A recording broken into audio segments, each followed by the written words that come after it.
There were signings in the offseason that I didn't understand. And there was one from a Canuck perspective that I didn't understand in the slightest. Alex Burmistrov is drafted 8th overall in 2010 by Atlanta. 10-11, first season in the NHL, 74 games, 6 goals, 14 assists, 20 points. Right away people were like, well, the kid's a bust. But due to the fact the team was moving to Winnipeg, not a lot of attention was paid to it. 11-12, Winnipeg, 76 games, 13 goals, 15 assists, 28 points. Maybe he's figuring it out. 12-13, the lockout shortened season, 44 games, 4 goals, 6 assists, 10 points. He then went to the KHL. While in the KHL, he put up points, goals, and he looked good. The idea was, hey, this kid is figuring it out, he's getting better, and he's going to come back to the NHL and be better. 15-16, the Jets announced he was coming back over. 81 games, 7 goals, 14 assists, 21 points. But he was seen as a good penalty killer and a solid bottom six guy, and the idea was that Burmistrov was more team-oriented than he had been during his first time over, that he had matured. 16-17, 23 games for the Jets, 2 points, and then he gets waived by the Jets. Takes the unusual route to Arizona. So he's one of those rare from Winnipeg to Arizona players, considering that the original Jets franchise moved to Arizona. It's one of those strange things. Plays 26 games for Arizona, 5 goals, 9 assists, 14 points. Those are good totals. Arizona chose not to keep him. When picked up by Arizona, the articles that I've been looking up a lot of stuff with Burmistrov. The articles at the time were he's in and out of the Winnipeg lineup. He's maybe not happy with his role with the team. The team's decided to waive him. Maybe in Arizona he'll get a chance. And he got a chance, but in the end they didn't decide to keep him. For Vancouver this year, he's played 24 games. He's had 2 goals, 4 assists, and 6 points. And Burmistrov, for me, the issue with him isn't that he's a problem. He's been complaining, and he complained publicly about a month ago regarding his ice time and his role with the team. And I didn't do a video at the time because I didn't think it was video worthy.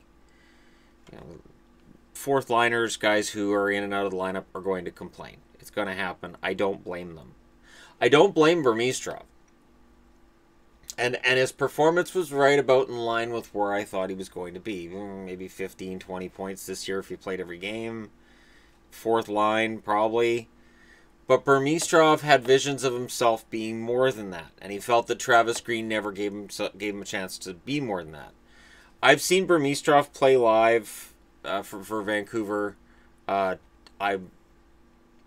Twice that I'm sure of. And the third time I'm sketchy on. Remembering exactly who was in the lineup every Canuck game I've seen live is, but Burmistrov didn't impress me in what I saw. And then in the games, on TV, I haven't been that impressed. He really feels like a guy who, he's a skill guy. He doesn't have any sandpaper to his game. And really, him retiring today to go back to the KHL makes the most sense in the world. He's also been very vocal about how he doesn't agree with Russia being thrown out of the Olympics this year. But most Russian players aren't happy about that anyways. Just like Canadians wouldn't be happy if we got thrown out of the Olympics either. Burmistrov, 348 career games, 37 goals, 64 assists, 101 points in his career. And it's done. I don't think he'll be back. I really don't. He's 26 years old. Is it possible? Maybe. But he is in like sort of, and I talk a lot about Nigel Dawes because it's that same idea. Small skilled forward, not going to get top 6 time in the NHL, will excel in the KHL. I think he's just more suited to that game. So Burmistrov retiring. He was signed as a UFA in the offseason. I agree with the speculation. I looked at CDC. I looked through the 2 or 3 pages that were on there about this at the time that I was setting this up, which was a couple hours ago. And, you know, the thought process is, and it seems like most Canuck fans agree, he was brought in as insurance, just in case one of the rookies couldn't play. And when the rookies can both play, Burmistrov doesn't have a spot in this lineup. And once Brandon Sutter's healthy, he's gone. The other death knell for Alex Burmistrov is that little minor deal nobody paid attention to for Nick Dowd. Nick Dowd coming in from the Kings was the Canucks' way of saying, geez, we'd love to give you that spot, Burmistrov, but we don't trust you to take it. We don't trust you to be the number 1 center. We'll bring somebody in from LA and have him as number 3 center, and you're out. And Dowd himself will probably be out of the lineup when Sutter comes back. Unless there's more injuries, which is highly likely with Vancouver. It's usually the case with Vancouver. So that's the end of his career. 298 games with the Jets, 26 with the Coyotes, 24 with the Canucks, and I wish him all the best. It was a baffling move at the time, though. It was one of those signings that I went, okay. So Burmistrov, I sort of the same reaction I had with both Vanek and Gagne. You look at their standing right now, and yes, a lot of that's injuries too, but I'm not sure that I understand the signings that were made. Because Gagne was signed coming off of career numbers, and you got to be a little bit iffy about a guy who has a career year after he's been in the NHL for a while. But for Burmistrov, it's over. And of course, there are going to be people who say, oh, it's Dorsett and it's Burmistrov, and oh, what's happening in Vancouver? That's stupid. Dorsett retired because he had to because of his neck. He had no choice. He'd be paralyzed if he tried playing any further and got hit.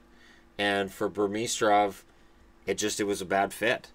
This is not an indictment of Vancouver. This is simply a matter of the Canucks and Burmistrov sitting down and saying, okay, let's get you out of here and get you playing time in the KHL where you want to play. This was a mutual decision. For the Canucks, I think they made the decision when they traded Jordan Subban for Nick Dowd. I think that was when they made the decision to not give Burmistrov a spot. And I get his frustration. You know, he's in his mid-20s. He probably feels like he's in the best shape of his life, and he wasn't in the lineup every night.